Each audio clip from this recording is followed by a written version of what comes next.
All right. Let's see.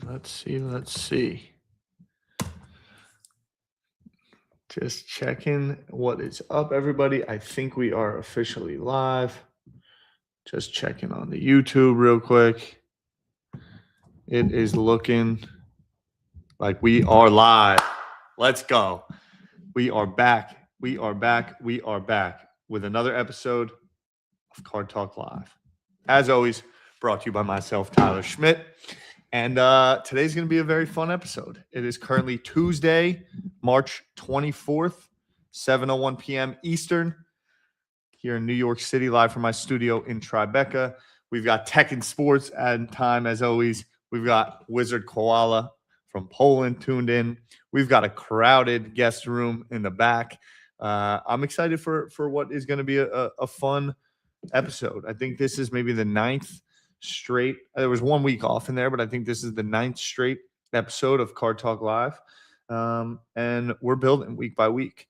I want to give a shout out to my boy Caleb, who has come on in the last 10 days or so, helping me out in scaling this thing, both on content, on production side. Caleb, a longtime friend, a longtime listener, and now really an integral piece of the puzzle in taking Card Talk to where we plan to bring it.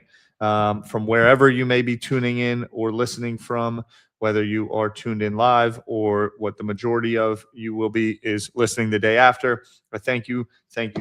I hope collecting continues to bring you joy, connections, and companionship. The Card Carver, hope dinner with your family was well, and thank you for being here. If you are tuned in, if you're going to be in the chat at any point, fire away some questions and we'll get those answered. It has been an eventful week for myself. It has been a really good week. Special One Cards is in the building. Special One. We have a big week ahead in the footy, in the world of footy. Gem City Card Show. In the week ahead, we will have, well, that's not true because it won't be finalized, but World Cup qualifiers. The final World Cup qualifiers are taking place this week. And for me, it's important because two of the teams that I'll be paying most attention to, first and foremost, Denmark, my mother's home country, is playing in, there's all these little four-team playoffs.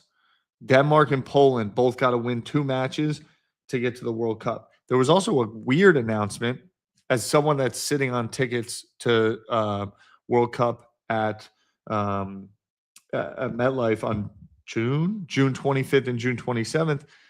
They're now telling me that you can't park at the stadium and you can't tailgate at the stadium. The first part, like, I can kind of wrap my head around. The second part, MetLife saying that you can't tailgate outside the game for a World Cup match. One, I have no clue how they're going to do that. Like, so if you're telling me if I'm just chilling, you're going to pull up on me and tell me I can't drink my ice cold Bud Light or Miller Light or whatever Sprechen Sie Deutsch beer that I have. No tailgating. Crazy. And it was like a half-baked announcement that was put out. So that World Cup is on my mind as we're rearing ever closer. 74 days till my wedding. Banning barbecues. Like, what are we doing? What are we doing? You're telling me Germany and Ecuador, we're not going to have, a little mini Oktoberfest and like a little mini Ecuadorian gathering happening? Makes no sense. Still break my brain. 74 days to the wedding. This past weekend, I was actually in Los Angeles for the Fanatics Flag Football Classic. I think they're calling it the Classic. I'm always intrigued. 2 words, legend and classic. Like, how's it the Classic when it's the first time? But like, I get it. Like, you got to call it the Classic, but typically I think you retroactively maybe call it the Classic. But this is something that is intriguing. In general, it was a good weekend. First off, I'm from New York. It's been freezing. You spend a couple of days in LA, all of a sudden you're like, man, I could live here for the rest of my life. But it gets pretty soft. It was like 85 and sunny. Makes you want to do nothing but like go for a walk, sit on the beach, hang out, roll one up, the likes. But you get back to New York, it's like there's nothing better to do but just grind it out. Why I'm intrigued about this, my takeaway from the weekend and what's going to flow into the first guest I have with the Labor of Love Bros. I don't know if they would consider themselves the Labor of Love Bros or brothers or kinship.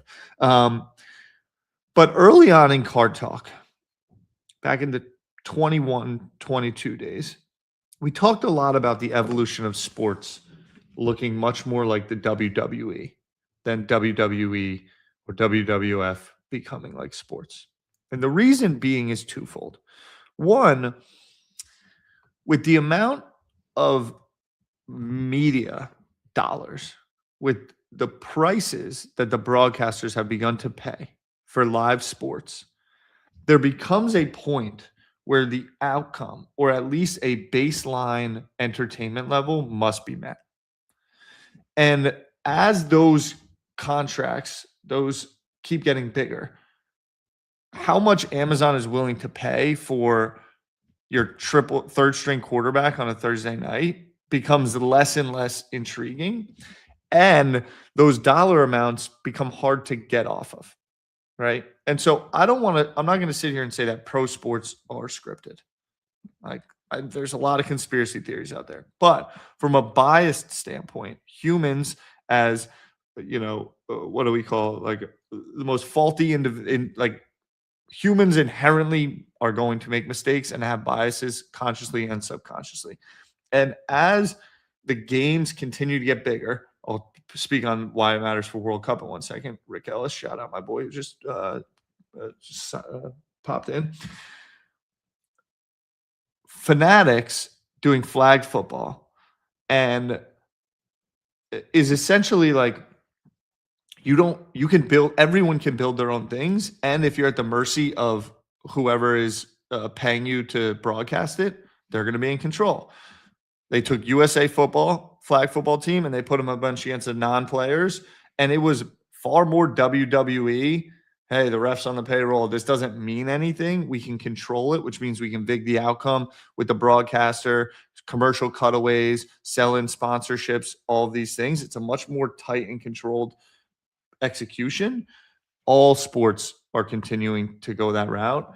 And when that's the case, Gary, the gentleman that I work for, Big League Wiffle Ball, Major League Pickleball, all of these upstart sports, if you will, actually have real opportunity because they are going to own their own broadcasting, production, and distribution from the ground up rather than working backwards, right? And when social, or what we're doing right here, live streaming to our own audience, when everything is cut out except the entity and the audience, you can do immense things. And when Logan Paul has the ability to generate 1 million, Logan and Tom Brady together can generate 10 million organic views for free. The power of that is much bigger than people care to realize. That's where economics get weird. That's where scripting, that's where all sports goes to WWE. And that was what a preview of it this weekend was. It was a cool environment. It was fun to see. I knew from the first play that the USA flag football guys were going to smoke them. They ran like a little Statue of Liberty run up the gut for 35 yards. And the NFL teams did a Joe Burrow 8-yard drop back, 3-step drop, try to throw an out. And it was come on. They're playing two different sports. So they waxed. The USA flag football team waxed. And why this event also matters is because, back to the WWE thing, and this is how this all plays out. Flag football is going to be in the Olympics. For the U.S. to win, they need to put people that have played flag football for a long time because they'll understand the sport. But do you think the broadcaster would rather roll out a Tom Brady or Joe Burrow or NBC, who's paying the Olympics all this money, or the random USA flag football person? So that's why the event started to exist, because they need to win over the endemic flag football audience, get them to start to understand athletes that have reach as potential flag football athletes. And how do you start to mix in and meld it? Because at the end of the day, the outcome needs to be a little bit at least guaranteed from a view standpoint for NBC to keep buying the Olympics. Flag football and that new thing, big opportunity for marketing. You kind of can't roll out the QB that nobody knows when the delta might not be that big. So that all comes from this past weekend. All that to say. And last note on the World Cup. World Cup has gone from 36 to 48 teams for the first time this World Cup, if you didn't know that. Second, for the first time ever. So COVID introduced more substitutions. That's something that has stayed based off of COVID. Before it used to be 3. Now it's 5, pretty much across all the major leagues and professional football, soccer, if you will. And at this World Cup, for the first time ever, there are mandatory water breaks at a specific time in between in the middle of the first half and in the middle of the second half, effectively breaking soccer into 4 quarters. There had been a heat rule that was instituted, right? So the water break rule started with, if the temperature that you read at the field level is over a certain amount, you have to give a 3-minute water break. And even if it lowered it for the second half, they wouldn't give them. This World Cup, every match will have a 3-minute water break in the first half, a 3-minute water break in the second half, and the broadcasters have the right to cut away to commercial breaks. It's all becoming WWE because the broadcasters that write the contracts own the thing. You think they're not incentivized to have it be France, Brazil, or France, England, or France, Argentina compared to some random squad? And again, on the surface, do I think that they're putting this on writing saying make this happen? No. But when they get in a room and try to understand what's going on, energy matters. Speaking of energy, I've been looking at my 2 new friends in the back that honestly, I have a fun moment to share with them. But I am getting ready to bring on 2 individuals. Our first dual guest appearance, other than what was Ryan and Lou, I believe. Our first, I think, dual guester. 2 Philly. They're definitely not both Philly natives, but the brand has been built around Philly. Labor of love. Philly's the city of brotherly love. That's where the labor of love bros. There's 2 things that are going on here. Deep card collecting, passion around cards, the hobby, all of that. And then this thing they got going on with wrestling. So without further ado, I have 2 guests to bring to the stage. First, Shay. Thanks for having us on. Nice. And second, Billy. What's up, Tyler? Thank you.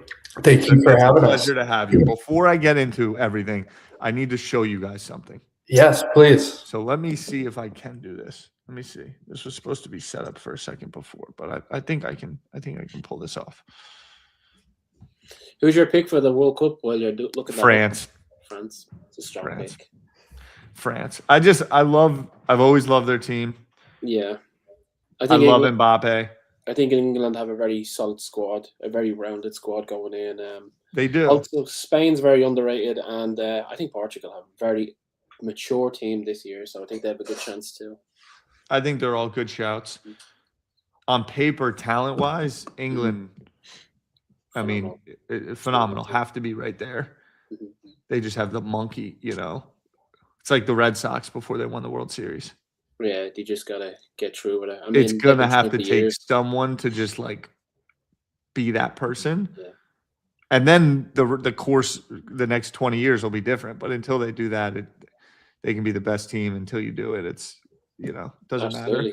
I do like the Portugal shout. I think that they are a very mature, strong, solid team. Makes me sad that we can't really see Brazil get into their prime in some ways. They do have a very rounded defense, and they have a good attack though. Brazil. Yeah, they have Vini up front, Rafinha. Then they have Gabriel Magalhães at the back. They actually are well. Did Rafinha go out with his ACL though? Oh, actually, someone might have. It might not have been Rafinha. They just lost someone. Yeah, Brazil to me are grown up. That's soccer to me. That's exactly, and that's just what I mean. Is I want to see it.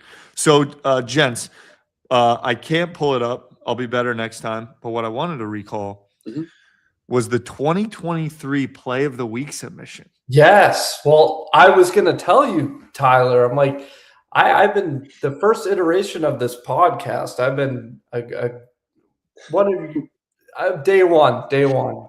That means the world to me, and it's That's weird. awesome. I feel like us having not connected up to this point in person, maybe we have at a show or something, but No, we've never met before. the so.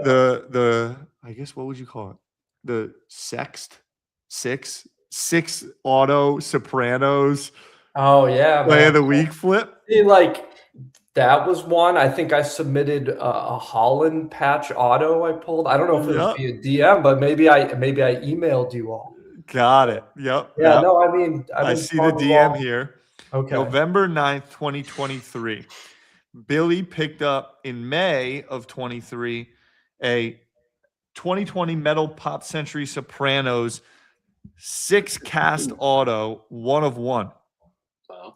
for $158.50 and flipped it on Golden after buyer's premium for $570 that September. That's pretty good.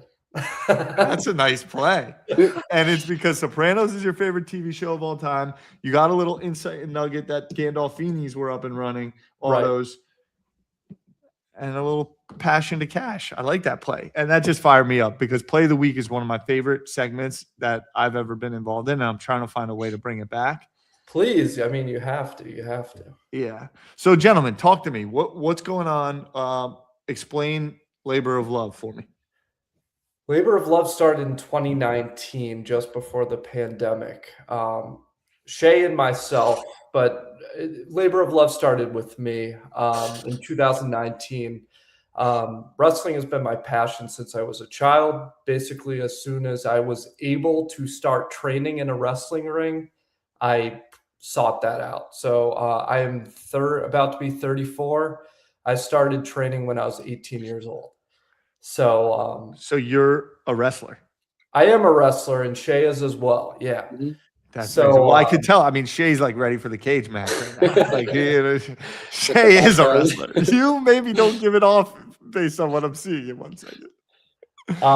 Yeah. So 2019, I was like, I have a lot of friends that do this, obviously, in the wrestling business. Like, I want to put on my own show. Initially, it was for the community. It was a benefit show for a Vietnamese plaza in South Philadelphia that was in the process of being gutted and turned into condos.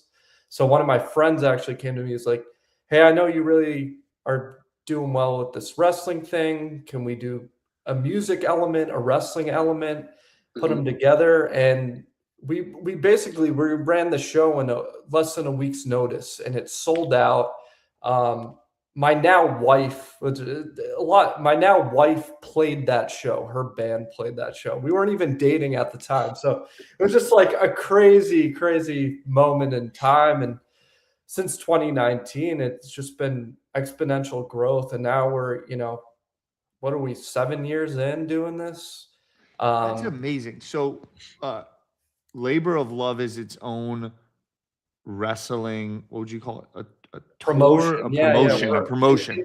We are an independent wrestling promotion based out of Philadelphia. We've run some shows in other parts of Pennsylvania. We've done a little bit in New Jersey, but I think Labor of Love is at its best in Philadelphia. I'm not from here. Yep. Shay isn't from here, but this place has been my home now for about 10 years. I went to undergrad here. I've lived here essentially ever since. And Philadelphia is a very vibrant wrestling community. That's where ECW, I don't know if you're familiar, started in the 90s. Yeah. WWE obviously ended up acquiring them in the 2000s. And people are still just the wrestling fans here are just it's unbelievable. I think it's the best wrestling fans in the country. Don't you think so? Yeah, I think there's a lot of hot fans. I think Philly, Chicago, Toronto, but we're definitely up there for sure. Okay, so the two of you co-partners operate a wrestling promotion company. Yep. Correct. How often are you putting on events? So originally, Billy was doing them every other month, just putting on random shows because he doesn't only like to do wrestling. Like you said, we bring in bands, we do all sorts of benefits. But recently, it's really been hot and up for the both of us. What we've been doing, the scene in Phillies is absolutely popping right now. It's Yeah. very hot. There's a lot going on. So now we're running just about one a month. In May, we'll be doing 3 that month. Wow. So it's pretty much every month we're running And shows. can you talk me through like what does a show look like? What is an event? What's the experience that you're putting on? I guess I'll talk. Yeah, no, we're putting 6. I mean, honestly, it's grown to be such this thing. We have multiple wrestlers flying in now. We have bands playing at the start of the show. Yeah, I mean, there's a lot that goes into it. It's Mhm. But every event has wrestling occur. correct. Correct. Absolutely. Yes. And do you have exclusive wrestlers? How does that work? So we have a local talent that we use, a little pool, the same, like consistently about the same guys. And then what we do is we look around the country, people who are hot, people that we like, we bring them in. It's like sprinkling a bit of salt on your Yeah. steak, you know what I Yeah, mean? a little, And then little special sauce. exactly, and then we also bring in people from different companies like AEW, Yeah. TNA, Yeah. WWE. In April, we There's have certain people- guys I imagine have exclusives. For us, no. Not with you, Right. with other. WWE has exclusive. They Right. have some talent. We just announced today in April, we're bringing in a guy named Timothy Thatcher, who's actually the head coach of their developmental program, Yeah. WWE. So some guys have a little bit more free reign than others. Now, if we wanted to reach out to Rhea Ripley, I think that would be a lot Off more limits. challenging. Yeah. But no, like AEW, which I'm not sure if you're familiar with them, Yep. is owned by the owner of the Jacksonville Jaguars. Yeah. They're on HBO, TBS, TNT every week. Yeah. We're really fortunate where we have really good relationships with a lot of those people just because of our time in the business. Mm-hmm. So we'll reach out to them. They'll send some guys over, which is it's a real blast when you're able to bring stars like that into maybe a more intimate setting, like a 500 capacity building. Yeah, sick. So there's like 75 questions I got for you guys before we even thank get to you. cards. So you got WWE, right? And WWE and WWF are one, Yes. Yeah. Yeah, they're one entity. right? So, They're one entity. Yeah. They're like what tier 1 AA, triple platinum. Yeah, Yeah, absolutely. They're the number kingpin. one. right. Yeah, Yes. pretty much. Billy, do you want to wrestle in the WWE?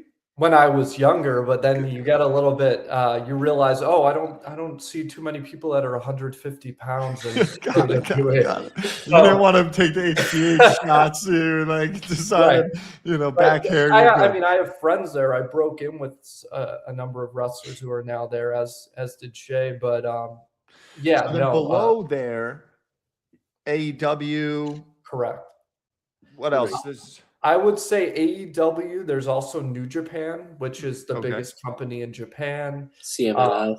CMLL, which is the top Mexico. promotion in Mexico. There's also AAA in Mexico, which Mhm. WWE just acquired, which was interesting. a big deal. And are they a little bit different style? Are they? Yeah, so They would be lucha wrestling, Lucha, purely right? lucha. Right. like So a more lot of of a masks. high flying style. Yeah. Mhm. Yeah. Logan is a little bit that style in some ways. I would say I mean- he's more of a showman high flyer. Like he has. So if you're watching a Logan match, you're watching it for big moments. Yeah. So he's not flying everywhere, but he'll do one big one. You Yeah. know, something you're gonna remember. He's Makes sense. extremely athletic and has Very. taken to it seemingly very easily. Kind of like caught everyone by surprise. Like everyone Absolutely. obviously really wants to hate him, Well, and his heel is like hate him. That's kind of Right. his bit. But Right. the respect level is probably not what everyone had expected. Well, actually, like if you're looking at Logan Paul from like a wrestler's point of view, you'll see him like, wow, look at that moonsault backflip he just did a ring. But his timing is actually very good. Like how he takes his time when he's being booed, he doesn't do anything. He stays in the spot. He doesn't rush anything. And then once it calms down, he goes again. And that's Yeah. very difficult in wrestling to learn. Yeah, So forget his athleticism. His timing is perfect. I love it. That breakdown is amazing. So you kind of got this tier 2. Mhm. Where would you guys put Labor of Love? So it's gotta go a lot of tiers for that. Just not Yeah. not that one. This is to just. I Right. just want to paint the picture. Right. So I think it's just sick. I mean, there's a lot of things like, in some ways, you guys are running a theater company. You're running an Absolutely. events company. You have to sell tickets. But then I want to get to the part of like the story, like right. the storytelling and the Yep. scripting and all of that and what have you. But I'm just trying to get an understanding, like how many promotion companies are there probably in the States? Would you? Thousands. Oh, in the States, thousands. Yeah. I mean, what, 10,000 plus Yeah, easily? probably even more. Yeah, There's I a mean, lot of little ones you wouldn't even heard of. how I view it is like WWE, AEW, all those promotions we just listed, and All in then one there's bracket. like the indies, Yeah. which could be Right. a promotion like us. There are Yeah. indie promotions that are bigger than us, but we're all independent wrestling promotions. We don't have any of our wrestlers under contract Yeah. necessarily, but we draw between 300 to 1,000 people at any given time. Yeah.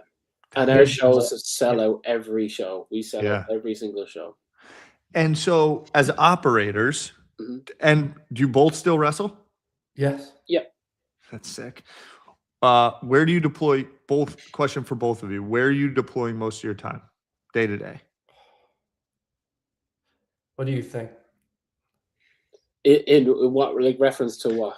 When you think about the business, Oh, Putting I- shows together. just holistically, anything Yeah. outside of like your family I mean, life or like, right. Yeah. Because you got to sell tickets, Yeah, you got to so come up with the we're stories, we're you got to recruit constantly talent, and then you got to be the talent.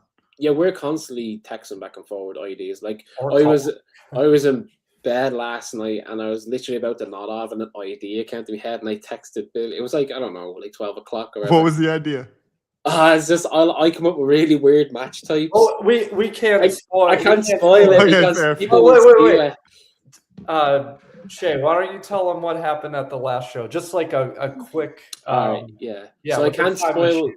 I can't spoil the idea what I just had because it will 100% be stolen, and that's wrestling for you. Yeah. But the last show we came up with an idea. There's a guy, I think he must be 50, 60 years old, right? He's about to turn 60. So All right. yeah, he's up there. He's like a 50-year veteran in wrestling, old guy.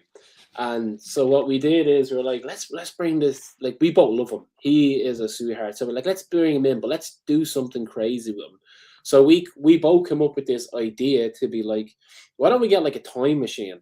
So we get a character who builds a time machine, and then we have him fall into the time machine, and then we get another wrestler to play a younger version of him to walk out of the time machine. But that got a crazy reaction. That is Um, amazing. Yeah. So that's the kind of stuff like we try to come up with. We try to make, so our show, we look at it from top to bottom and we go, all right, we have a very serious, great match here. We need some tags. We need to throw in some women. And then we look at it and go, all right, what are we missing here? If I'm some random individual and my boyfriend took me to the show or my girlfriend took me to the show, what's going to be for them? So we try to include stuff like that to fund the time machine. So there's something for everybody. You know, I would more liken our show to like a pantomime Mhm. or a variety show rather than a wrestling show, you know? Totally. And are you guys, when you think about the storytelling arcs, you've got like the individual match Mhm. throughout the match. Some of that is probably just like improv, but there's, I imagine, like one or two, like this is going to happen. Then you've got the night, like you're talking about. Mhm. And then are you arcing through like a season as well? Yep. That's exactly what we do. Like what you just said there is spot on. It's like you're constantly pivoting. Like you have a plan, you have a set story, but like one of the stories we're on now, we had to constantly change it around because someone gets hurt, someone can't make it. In wrestling, that's a big thing. Or the crowd reaction, right? Yeah. Yeah, the You crowd don't know. reaction. That might have been like your bottom tier idea, and all of a sudden it's like Right. double We have down a- on that. Right. We have a blueprint, but It never goes to yeah. No, Like no. just a week. I got a phone call. Was it Monday or Friday? Or Monday. It's really- One of yeah. one of, I can't say who because it was big news and it hasn't come out yet, but he backed over a show, like, and it's a week before a show, you know. Mhm. So this happens constantly. So we have to pivot. And honestly, I love when that happens. Yeah. I love the chaos. I love when we're scrambling around trying to get something to happen because it makes the show better and Yeah. it allows you to draw out what you had planned. And then And it tests you creatively. exactly. Absolutely. The last show we had, it was cancelled the day beforehand because the venue cancelled us and we were scrambling. We went out measuring places to put the show on and we finally got it done. And yeah, it's stressful, but it is very exciting too. Yeah, and Yes. it brings the audience into the whole Right. thing because everything can kind of just be part of the story Yeah. in some way. And with that happening, we just built up a new relationship or a new venue. So Yeah. you know, I always see the best in the Totally. negative, you know. Totally. So average venue size about 500 right now. So it's right now we've actually shifted to more like a night out. So we're working around like what bars and stuff. So the cap is about 300. You know, Yep. Our April show we're pushing that 500 plus mark again. In May we're absolutely gonna push 1,000 there, Yep. like couple thousand there. And is it in a? There's a ring that you're Correct. operating out of. Yes. Yeah. There's different types of rings. Like There is. are some places good? Like you got like it's typically wood, right? A lot of It's it's wood and steel. That's Yeah. wood and steel and like about an inch of like the Foam. crappiest foam. The Yeah. crappiest foam. I think the common assumption is like a trampoline. Spray. It's not like that at all. no. No. I was like, Yeah. you know, who am I telling? But it's kind of like there's plywood with a little give there, right? So That's what's giving you a little bit. You can do plywood, but it's typically like a 2x4 type of Mhm. thing, you know.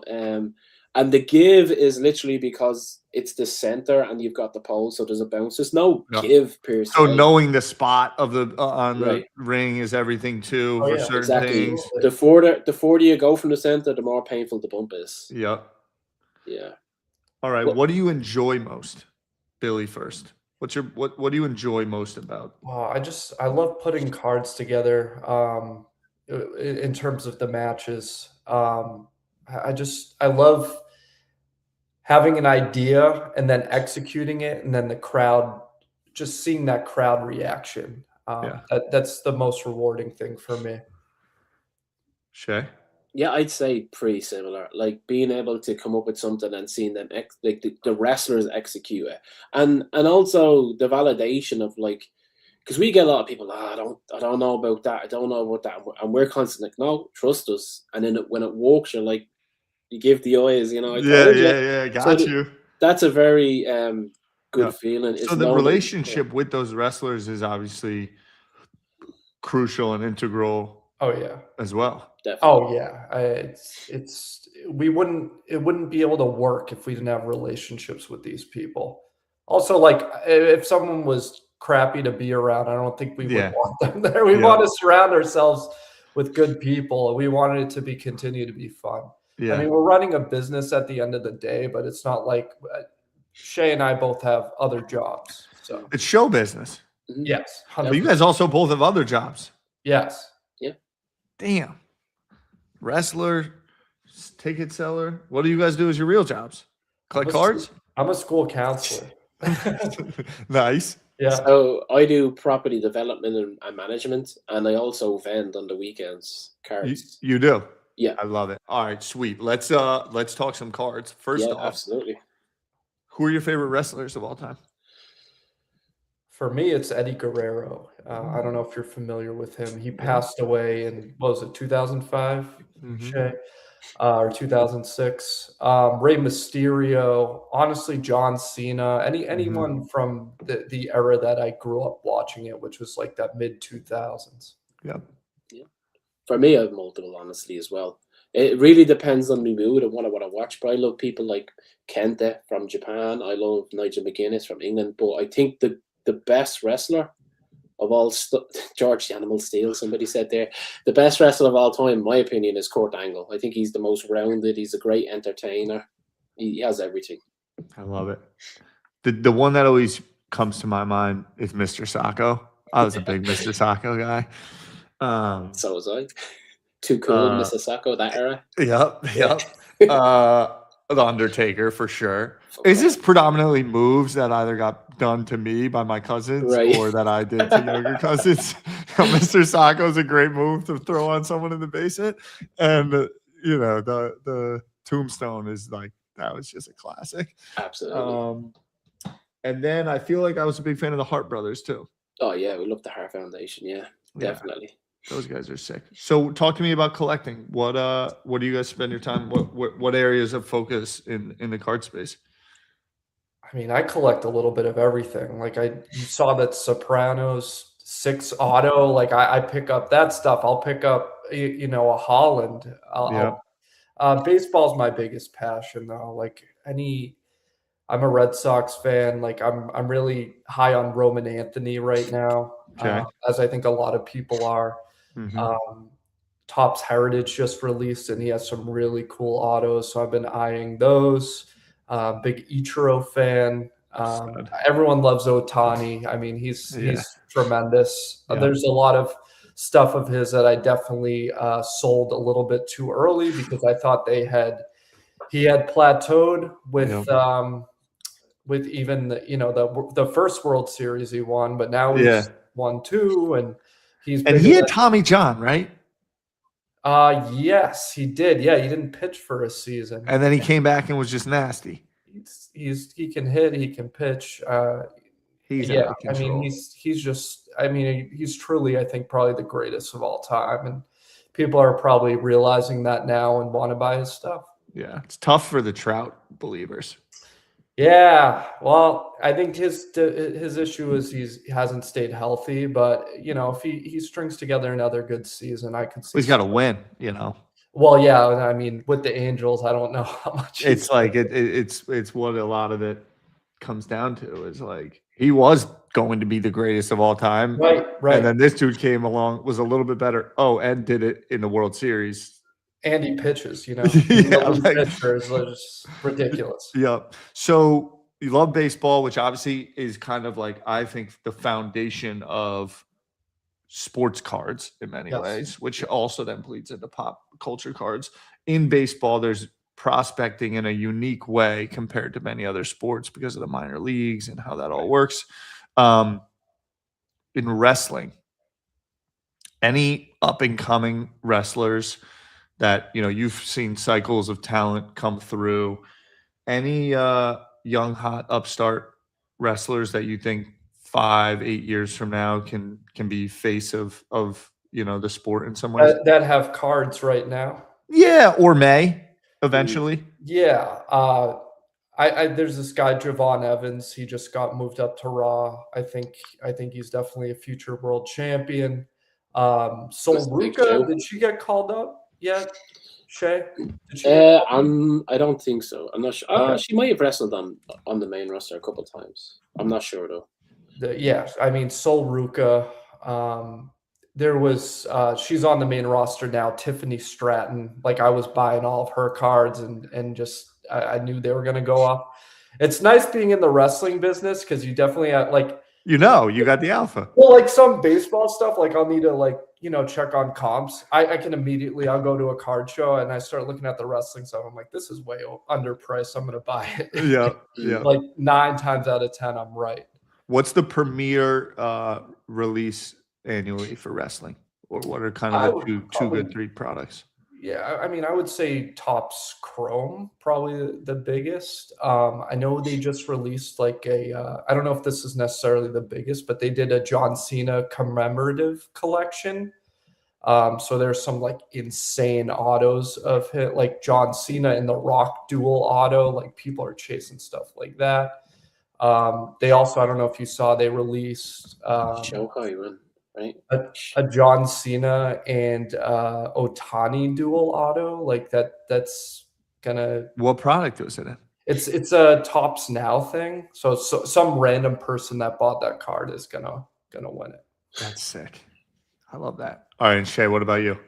I'm more into Pokemon. That's what I do a lot of my time. Yeah. I'm not. Did you laugh, Billy? Did you He laugh? laughed. I did because it's funny. I mean, listen, I dabble in it too. I grew up a big fan in the '90s, so Yeah, I have no idea on sports or how it works. Yeah. Like I could tell you what football, soccer player to look at, Yep. but I wouldn't put my own money into it. And give me the lowdown. Okay, someone's walking down the street. Mhm. You know, Pokemon is now kind of everywhere. The notion of packs and ripping Pokemon packs are back. What's the current meta? What's the current scene Oh my for goodness. Pokemon? It moves like crazy. I mean, anything that comes out, if you can get your hands on it, just hold it. But right now, what's booming is the Grails. We're in these low pop Grails, because obviously Pokemon is not the same as sports, where you're gonna get a numbered card. There you go, Starmie. That's a first edition too. Is that hollow? Was that hollow? No, Starmie, I don't think was a hollow. That's yeah, Rattata. bangers. That's the base set ones. I'm not a base set guy. This is all. Oh, I mean, base I set? would see that's the stuff I would buy because that's the stuff I'm nostalgic about. This is the stuff I love. All right, what do you got there? This is a XY Charizard Japanese promo. Sick. What does that go for? This is about an $8,000 card at the minute. That's insane. That's amazing. And that's part of these low pop grails. Yep. This is a $10,000 card. This is a Latios tag team. But talk to me about these cases. What are those cases again? The Phantoms. Good luck trying to buy these because of the low pop grails. Yeah, that's like gone. Their own. Like that's like its own flip now, right? These are all gone. Even the guards. The guards are good. Yeah, the graded guards. Yeah. So these flipping those, like I was like, damn, we're like flipping like sleeves and stuff. I'm buying one tomorrow for $50. It's worth 170. I love it. Yeah. That's sick. That's sick. Pretty much my only non. That's the Sun. Wait, what's that one called again? 95 Top Sun blue back. It has the number though. There's like there's the no number rarity. They're sick. I like them. Yeah. But this mid-era grail thing is going crazy right now. Like anything like low pop and niche. So a random Cubone, could be like $6,000 right now. Yeah. Because it's low pop and people are not going by comps. They're not going by anything. Like you go onto eBay, you'll see these cards. Yeah, it's crazy because anything that you can't comp has boomed. Yeah. I just picked up one the other day. I sniped it. It was a Manaphy card. It was one you had to send in 3,000 points to receive. There's like, I can't remember what the comp. I think it's less than 300 population. But I sniped it for 12, and just today $6,000. And this was last week. It's what really is so fun for me when I think about like that. And Billy, and Shay, sounds like you as well. Mm-hmm. We've collected things for a long time. Yep, absolutely. We were in it in this 2021 era, this like insane like explosion, and play of the week, right? Like I can look back at all the play of the weeks and it's like, man, if I only just bought that card then, and like how much I bought this for 700 in 2020. Just like what you're saying. Now it's 10K. And I guess what I mean is like, and then things came back down to earth, and it was like, that was a good period, right? Yeah, it was great. 2020 was. But if you do the work and the research, the same Sopranos $150 to $500 flip, they are still out there, like immensely, and it's kind of like wrestling in the sense of like the storytelling also drives the market narrative in many ways. Yep. But I just get fired up when I think a lot of the outside chatter of those that don't love it and aren't in the game, either for the collecting, the flipping, it's like, easy for you because you were there at the right place or right time. But like anyone with good insights and passion and belief, because of the way the information flows, because of supply and demand that grading has entered, like there are opportunities abound. It just comes down to the more you try to just find the opportunity versus what you're actually uniquely interested in and might have a little bit of edge on, then you kind of take the L. But if you stick in your lane and what you know and enjoy, you can really discern signal and noise and find opportunities. to make some money, which then the money that you make might actually be able to get you to buy the card that you just want to have forever. Right. That's pretty much what I do. Yeah. Yeah. Yeah. basically likewise. Yeah. I flip into what I want. I constantly buy and sell. But I always get people saying that to me, like, I don't know how to get into it. I always tell people, just buy what you actually like. Yeah. I have never gone wrong with that, because Yeah.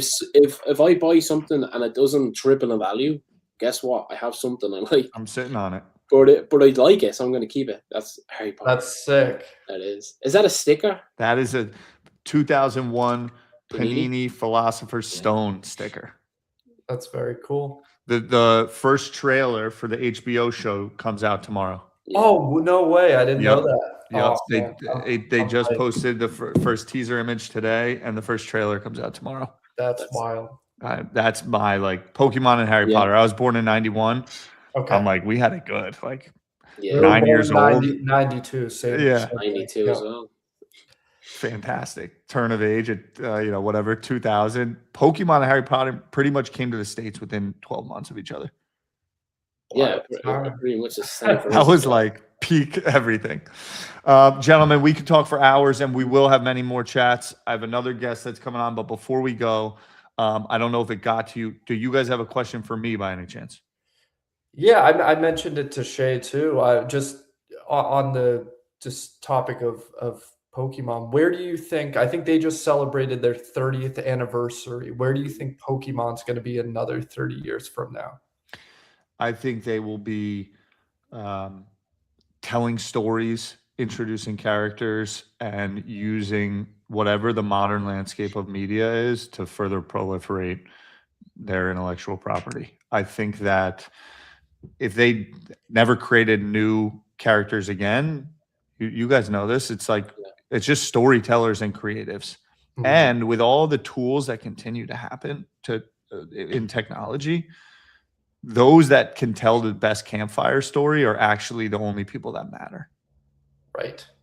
It's very true. Like full stop, and your project manager, your graphic designer, all of that outside of, can you tell the story that will transcend a generation, or what was back in the day, you tell it around a campfire, it's so good the person remembers it and goes and tells it around the next campfire, and that's how the lore is born and all that. Those people will continue to be the best.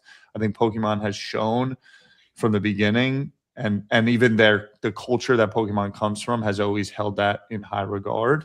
That's why I think we're seeing a lot of manga continue to win and win over, because of the just deep notion of storytelling. Then the collectability and all of that comes downstream from that.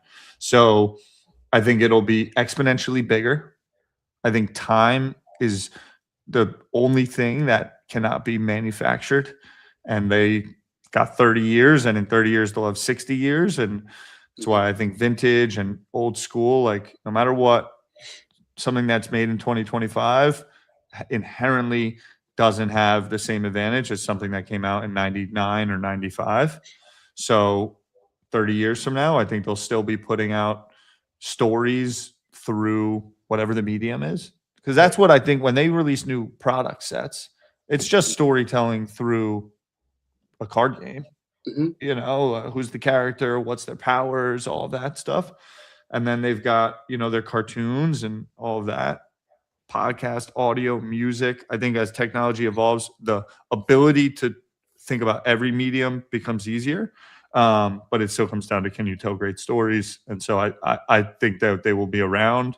They will be on the forefront. And I think intellectual property and characters will only be a bigger thing. Yeah, I agree.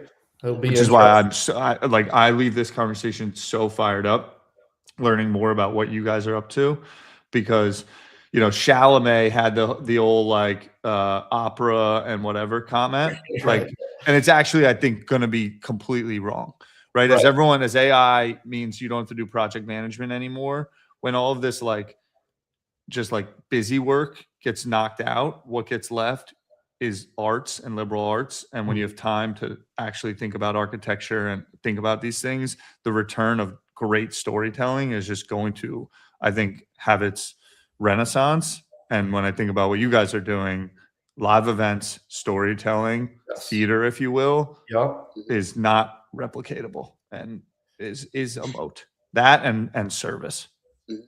Yeah. Absolutely.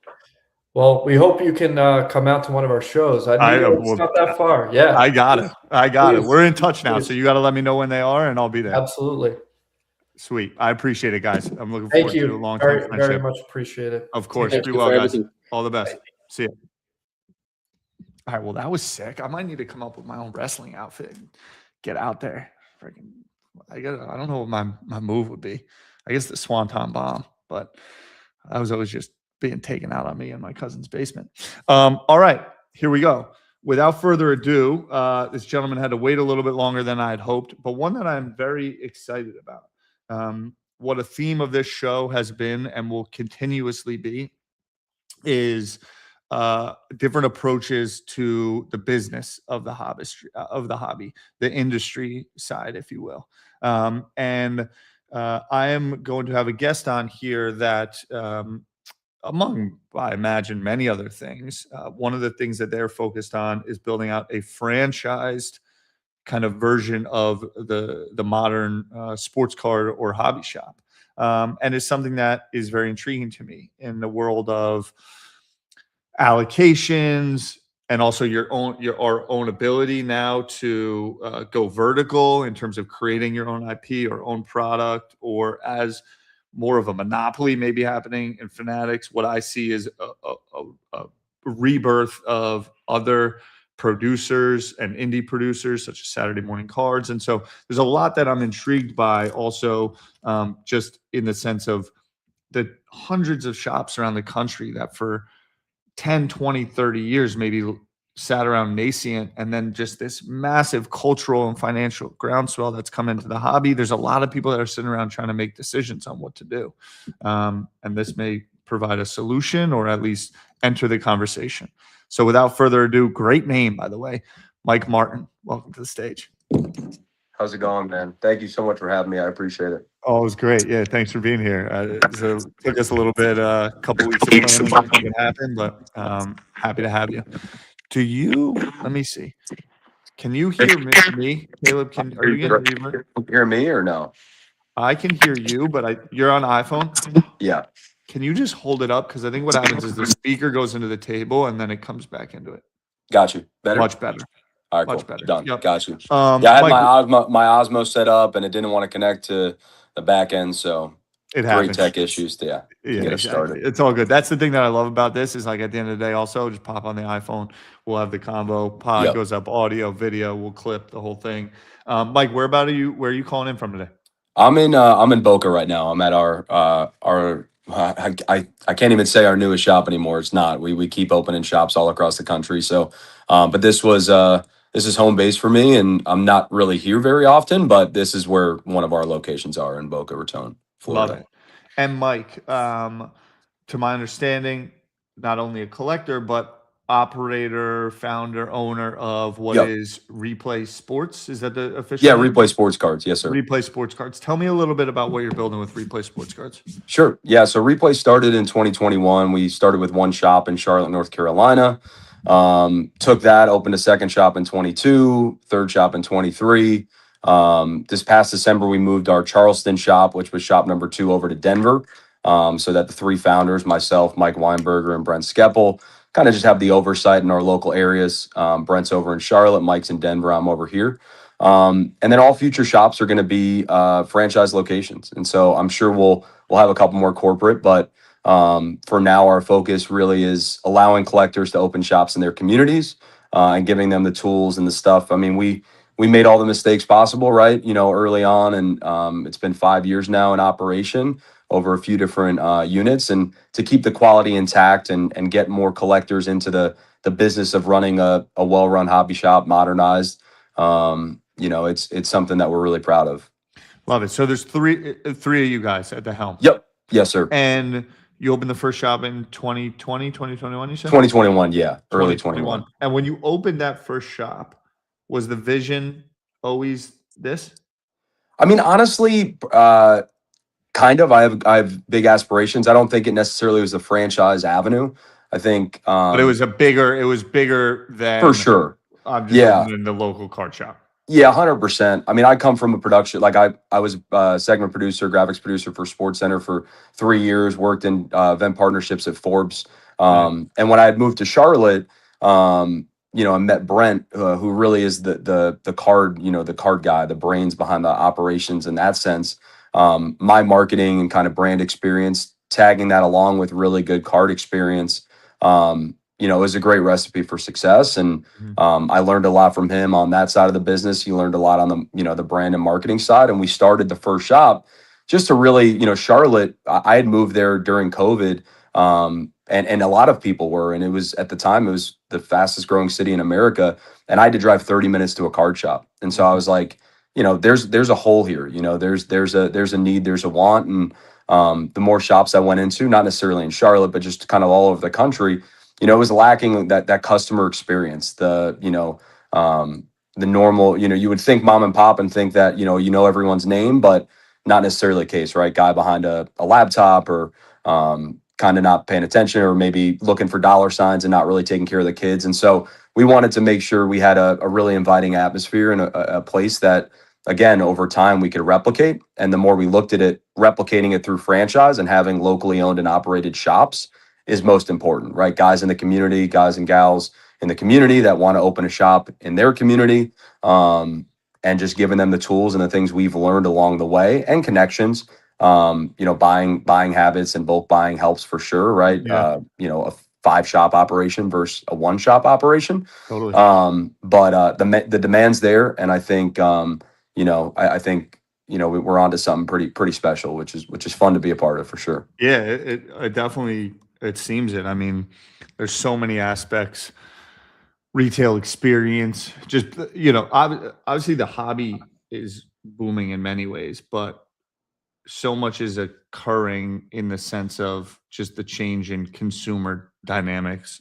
Yep. As tech and content and everything continues to proliferate, and the loneliness epidemic, what a shop can actually mean, or a third space, or a communal space in local community, matters so much. And that doesn't just have to be cards, and then Mhm. Sports, and what recreational sports mean, and all those things. There's so many, I think, different factors. What's old is new, and everyone's trying to figure out what's going on. These places can be real, safe spaces, and almost, whether it replaces, or religion and church is coming back, but there's just like a lot, I think, backdrop that's happening that isn't just like cards are hot. Yeah.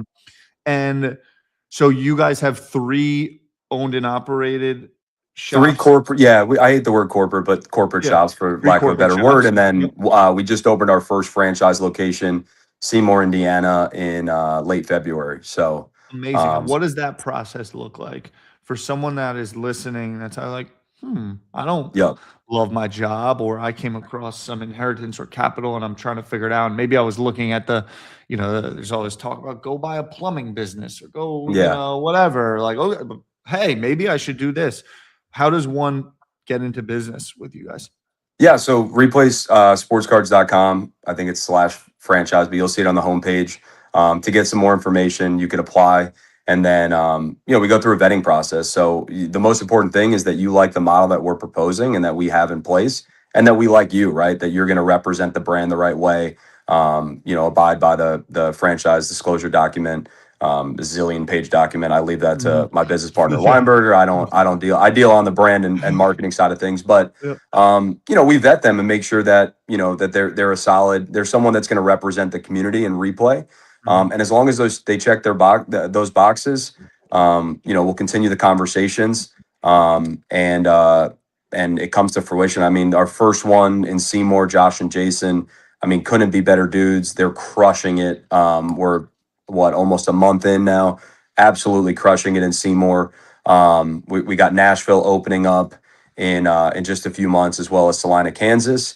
And a few more exciting ones popping up here in the next few weeks that'll be announced. But So you're rolling. You got a couple. yeah, we're rolling. Yeah, we're again, like, and you kind of alluded to it. What I saw was coming out of COVID with all the businesses, kind of going digitally. There's something to being in a card shop. There's something to holding a card. It's tangible. you can buy almost everything when you walk into a card shop, any card shop, you could pretty much buy anything that you see online, but you're going there for the experience, to talk to people, hang out. Like you said, it's not just cards, it's sports, hiring the right people behind the counter and stuff like that that can talk sports. We say our mission statement is building community through cards, and we mean it. You know, we really we have monthly trade nights. We have a charity component where we've collected over 2 million cards in donation and give them out to local charities. We're the good guys. You know, we're the one, like, we're really trying to do everything for the next generation of collectors that are gonna it's just gonna continue. You know, the hobby can't keep going on if the next generation of collectors are ignored because they might not have the deepest pockets. And so that's where we come in and make sure it's, you know, we have cards starting at $1 and, you know, boxes that go up to 10 grand, right? But just making sure there's something there for everyone. Love it. Two thoughts I have, two questions. Do you guys engage in like online retail and or breaking at all?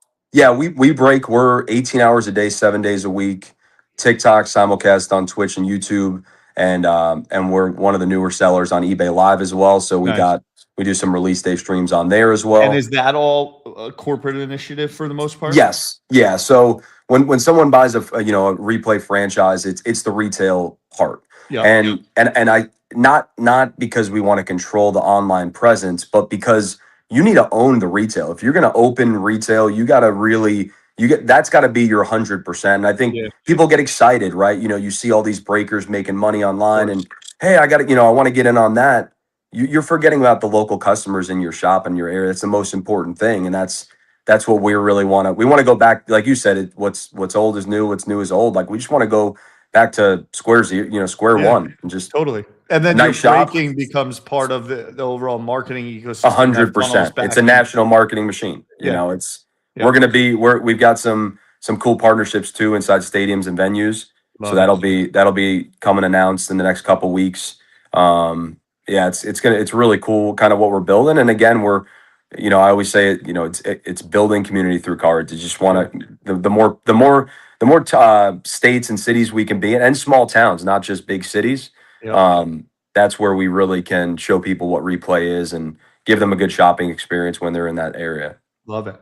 And then how do you think about what I would consider, like, frankly, the elephant in the room of the whole hobby? Sure. Which is allocation. Yep. So right. I mean, I hear that word, and for me, unfortunately, and I think we see it sometimes in certain areas, a lot people were opening up specifically to get allocation. And that's the single worst thing you can do. Yep. It should be trying to build community and trying to open a shop and have a good shopping experience. And it's not all about the allocation. For us, our 3 shops right now are direct. Our franchise locations, they're not direct, and we have a system in place with secondhand buying, basically, right? Mm-hmm. Like, after it hits the market, we're able to secure product and get it at a good price with our connections. Brent is so well connected with so many people in the hobby to be able to secure those boxes secondhand at still a really good price to be able to affordably sell it to the communities. And the other thing people forget about, it's not just the boxes. We got the singles, the slabs, the liquid stuff people want, the collectible stuff. We only do cards, so we don't do memorabilia or anything like that. Mm-hmm. It's strictly cards. And, again, it's the boxes are great, but, the singles too, we lead a lot of our customers there. 100%. And especially the newer collectors, it's mostly buy like the last guest you had on, buy what you want. Don't buy something that's exciting and shiny and you hear, everyone's talking about SGA and Luka. That's awesome. But what if you're a Knicks fan? Don't buy Brunson and buy Cat and buy those guys, right? So or Bernard King, if you will. Of course, yeah, absolutely, yeah. John Starks, of course. Yeah, love it. It makes sense. So what would you, in a succinct way, like, what is it that replay provides from a franchising perspective? Sure. Like, give me your elevator pitch, if you will. The elevator pitch, and because people will say that, right? They're like, oh, there's no direct, why, right? And the why really is one, brand, the biggest thing in cards is trust and loyalty, right? Yep. And so having a brand over 5 years that people do trust, we're not out to get an extra dollar or an extra penny. We're there for the customer. I mean, there's so much that goes into it from an inventory perspective, Mhm. having the right inventory systems, margin, right? Making sure your margin's right, the connections with, PSA, connections with a lot of the shipping houses that are you're gonna make, you're gonna save there. Mhm. SOPs, opening and closing checklists. So such simple, retail business things that, Take again, 10, 15 years for people to refine and A become great at. 100%. And we made the mistakes, right? Like shop build out, right? It's a shop in a box. You sign on, I'm the one sitting there looking at your floor plan, designing the shop, ensuring that the flow and, when you're walking from, the front door through the entire shop, what type of touch points are you going to have throughout the way? A lot of things that might go unnoticed, or you might just, hey, throw the showcase there or line the whole room up with showcases, and you're not thinking about inventory, you're not thinking about, dead stock and things like that. Just the things we've really learned over the last 5 years across that was the thing, right? If we're going to do this nationwide, let's test it not just a few gotta- shops in one market. area, Yep. couple markets, right? 3 different shops in 3 different states. And the only thing we saw was like, hey, it would be tremendous if these were locally owned and operated. These would thrive even more. They're doing great. They're doing phenomenal if they were locally owned and operated. And that's why, again, we restructured where the partners are in the areas where the corporate shops are. And then we've got the franchise locations with great, great operators there and people that love the hobby. For me, it's and it's connecting the right people. It's us vetting them, but them vetting us and making sure it's a great connection. Totally. And and again, like you said too, just for 18 hours a day, 7 days a week, 18 hours every single day, Replay is playing live on TikTok, YouTube, Twitch, free, and Which is their locations on there. Yeah, like there's just so much that goes into to your point about building brand, the trust. There's all these different skill sets that one can have, which is why I was so having fun with those guys. Like he's the wrestler, and then he's got to do all the other things too. Yep. Making good social content is one thing. Making sure your shop is clean is another thing. Understanding branding is another thing. It's systems management, your P&L, filing taxes is another thing. I mean, we've got all the franchisees are set up with a marketing team and a social team and an operations team and an inventory team, right? Though you're talking a crazy amount of workforce that is provided, right, by us, and so that's the other thing too. Most single shop operators can have teams, in those departments, right? They might have a person that probably does all of it, and so it's beneficial to have 8 some to 10 years to get to that scale and point where they can absolutely have that type of staff. We're here. It's day zero. It's before you even open. We've got social locked and voicemails and directories and that type of stuff too. Just the structural stuff. Google, Google Business, Apple Business, all the structural things as well. Talk to me a little bit about your personal collecting. Sure. Where do you like to spend your time, if anywhere? Mets, Jets, Rangers, Knicks. So pretty cheap, which is nice. Not so expensive. Mets, Jets, Rangers. Yes. All right. I'm just a Yankees fan, other than the Mets, but otherwise we're talking the same language.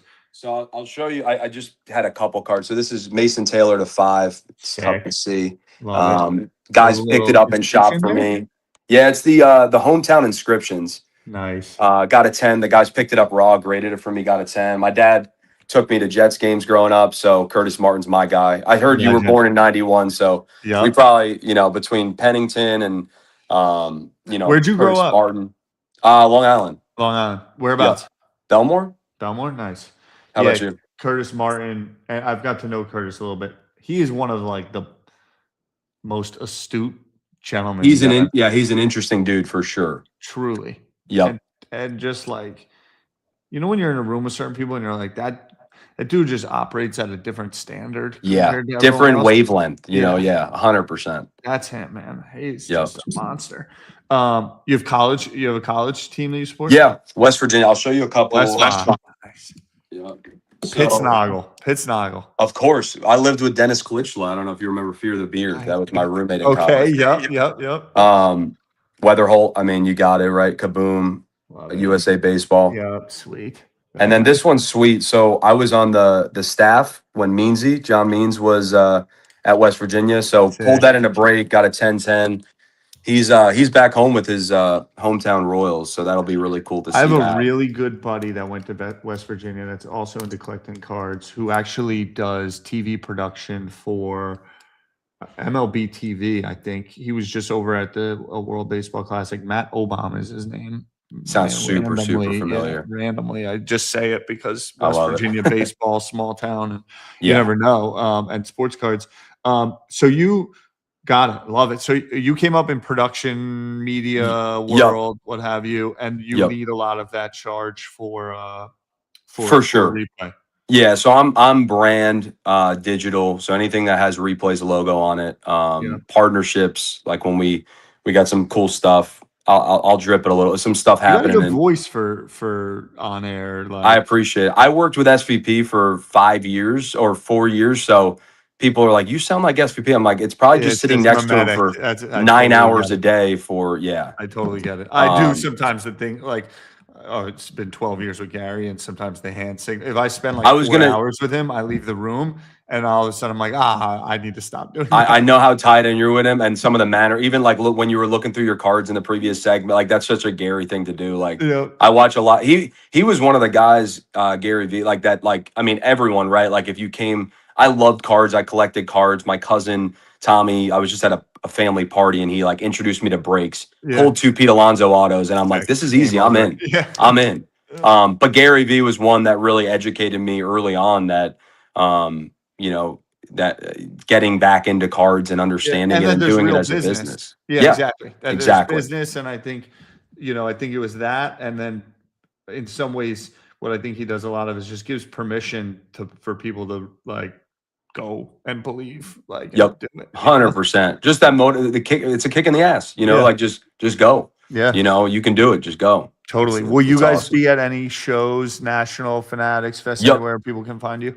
Yeah, so the National will be collecting. So Replay Gives Back is our charity initiative. So we'll be in the VIP room again this upcoming year, taking in donations. Those guys are great at the National. We love setting up in that VIP room. So we'll be hanging there. You can come say hi.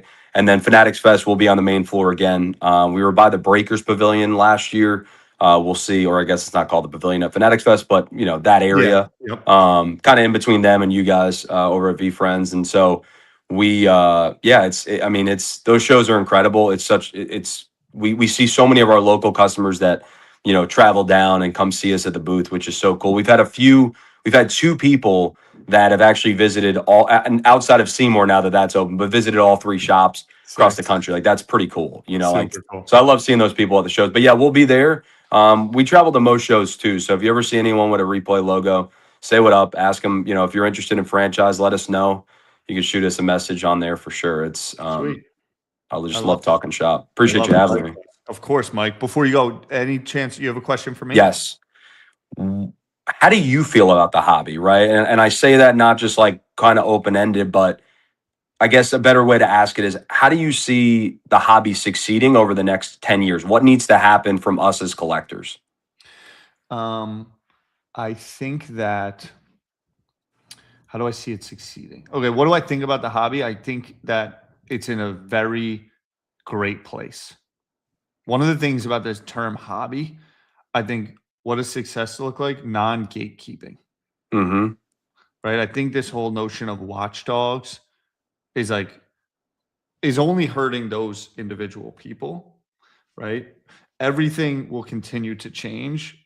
And so those that sit around as I know best, or I've been around this forever, only does a detriment, I think, to the current people that are in it. Ponyboy, nothing gold can stay. We all have our days of old nostalgia. I got many thoughts about many things that I would love to be how they were. That's not real life. I do think it's in a healthy place. I think the backdrop of information. So I've worked in the front lines of what I would call social media and new age media, working as my career since 2013, and really have had interest since I first bought Apple stock on the day that the iPhone came out. Did I lose you? No, I'm here. You hear me? Yeah. Oh, something weird just happened. Oh, you're And this notion of information, like, has just changed so much that I think the financial side of the hobby is not just something that's happening in sports cards, but is happening everywhere. Yep. And the little moments have happened along the way. Robinhood, when I first started working for Gary, Robinhood didn't exist. When I bought Apple, my dad is, he works in the business. To purchase a stock is a $50 fee. That's not Crazy. done, just that alone is like a massive change. And so I just think this notion of free flowing information, you used to either get it through a newspaper, print publication, or 7 TV channels, now is democratized across the entire world. Right? Yep. What's happening in the hobby is not only happening in the hobby. And what do I mean by that? Volatility, fluctuation of pricing. It's going to continue, I think, to happen in every area. I think it leads to an immense amount of opportunity, but also people are getting a lot smarter about where they spend, how they place their money. I also think people are getting more accountable. I think the notion of what an influencer is and how media is tied into this notion of social capital, I'll call it, right? Hey, look, you should go buy this thing. I have equity in that thing. I think is a much more conscious thing now Yeah. than it was for sure. a very long period of time. So I think people are a little bit more in tune, but again, that's not something that only happens in sports cards. And so that's what I say is just like, how is it successful? Is that we continue to realize this thing is for everyone and no one person dictates it. And those that may look at someone and be like, they're dictating it, it's bad. I promise you, there's 7 other people, 18 other people that also have an impact. And a lot of people don't even know that person. So it's much bigger. Let's just keep using it. I don't want to say the word using it, but like the counter to staring at your phone all day. Go visit the shop. Yep. Meet thy neighbor. It's the detox. It is. Yeah. Yep. And in it, there's an immense amount of education. Go to shows, learn about arbitrage. One end of the show is a card for 20. The other dude's buying it for 25 and make $5. You can learn a lot about life in that alone. Yep. So yeah, I think it's here to stay. I think it's here to stay in many ways. I think collecting across the board is here to stay because social and distribution has just completely upended itself. You worked at ESPN, like you. Oh yeah, 100%. Yeah, it's how it's all completely changed. Evolution. Yeah, 1,000%. I really love what you said about the gatekeepers because it's like everyone like there's collectors, there's investors, and both are fine. You can be whoever. Like I'm probably a little bit of both, right? Obviously, I'm invested in the industry for sure, but like it's okay to like if there's like what I hate seeing sometimes, and hate's a strong word, but I really dislike it. We'll be in the shop, someone will open like a $400 box, and then like immediate like if they don't pull over $400, everyone in the room's like, man, he got cooked. There are collectors that are like, I pulled a $200 card, but it means more to me because I pulled it, right? Like there's true collectors, and it's okay to be both. Yeah. And it's okay for a guy to just rip a $5,000 box and get crushed and move on to the next $5,000 box. To each their own. And I think that's a really good point of like, just because you do it one way doesn't mean everyone's got to do it, one way. Like I think, and looking on the retail side, same thing. I mean, not every shop needs to be a replay. There's a good thing to have a bunch of replays and a bunch of Card Vault by Tom Brady and a bunch of LCSs and David Adams and like that type of stuff, and they should all look and feel different. Correct. And to each their own. And I love Lucas says tag grading, right? Like there's just options, and I think it's a beautiful thing. And I think that if anything, let's all just like focus on what you like. Yes, should bad actors be called out once in a while? Sure, but like, guess what? There's going to be bad actors for the history of every industry, of everything. Yeah, exactly. Don't make this they're not get them out of the hobby thing, like because you're the person. Yep. You know what I think when someone starts yelling that stuff? That you're the problem. You got someone to hide. That too, yeah, for sure. that let's not dig in over here. So Yeah, exactly. Saturday morning cards. I just think Mhm. there continues to be so much fun. It's why I want to have the conversation with you. Yep. Here's a very unique thing. I have an agnostic take, but I think it's sweet. And what I've learned a lot, I think, from this first boom bust wave, what if you will, 21, 22, 23, was I looked at a lot and I said, good luck, like Yep. you're attaching to this thing now, but now I've been doing, having conversations like this for 5-6 years. And it's like, I've just learned to respect it a lot more because you never know who's Yeah, going to be the one exactly. to pull the thing off. And like trying is a lot better than commenting on someone else trying. Yeah, I would agree.